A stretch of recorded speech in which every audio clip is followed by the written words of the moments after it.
third strategy used by the media is that they pick up certain Islamic words and they mistranslate it.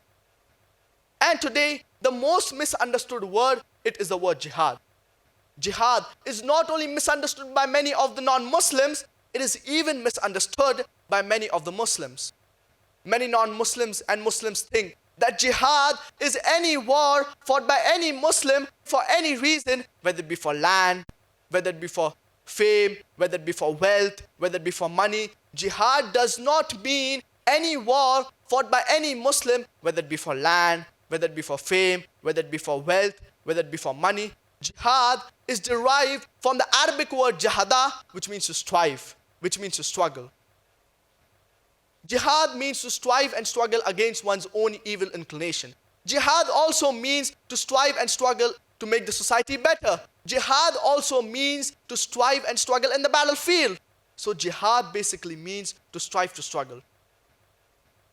For example, if there's a student who's striving and struggling to pass in the examination, in Arabic, we would say that he's doing jihad. For example, I'm delivering the message of Islam. I'm not harming anyone. I'm not killing anyone. So even I'm doing jihad. I'm striving and struggling. And many non-Muslims, many people, they have a misconception that jihad can only be done by Muslims. This misconception can easily be removed just by quoting two verses of the glorious Quran. Allah subhanahu wa ta'ala says in Surah Luqman, chapter number 31, verse number 14, وَوَصَّيْنَا الْإِنسَانَ بِوَالِدَيْهِ حَمَلَتْهُ أُمُّهُ وَهْنًا عَلَى وَهْنٍ وَفِصَالُهُ فِي عَامَيْنِ. That you have enjoined upon man kindness to his parents. His mother bore him with weakness upon weakness, and his weaning is in 2 years. And the next verse Allah subhanahu wa ta'ala says in Surah Luqman, chapter number 31, verse number 15, وَإِنْ جَاهَدَاكَ عَلَىٰ أَن تُشْرِكَ بِي مَا لَيْسَ لَكَ بِهِ عِلْمٍ فَلَا تُطِعْهُمَا. And if the parents, they do jihad, strive and struggle to make you worship others besides Allah subhanahu wa ta'ala, then do not obey them, but yet live with them with love and compassion.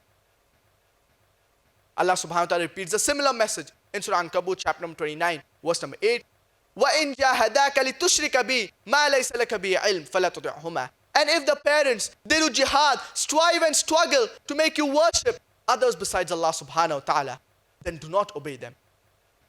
Here, Allah subhanahu wa ta'ala is talking about non-Muslim parents who are doing jihad, striving and struggling to make their children worship others besides Allah subhanahu wa ta'ala. So this type of jihad is jihad fi sabil shaitan. Jihad in the path of the Satan. What we Muslims should do is jihad fi sabilillah. Jihad in the way of Allah. But normally when the term jihad is used, it is taken for granted that it is jihad fi sabilillah. Jihad in the way of Allah. And many people, they translate jihad as holy war. This word holy war in Arabic, it is harbun muqaddasa. Nowhere is this word harbun muqaddasa present in the glorious Quran or in the authentic hadith. This word holy war, it was first used to describe the Christian crusaders who spread Christianity at the point of the sword and forced tens of thousands of people to accept Christianity. Today, it is used in a negative connotation for the Muslims. Why? So this is the strategy of the media.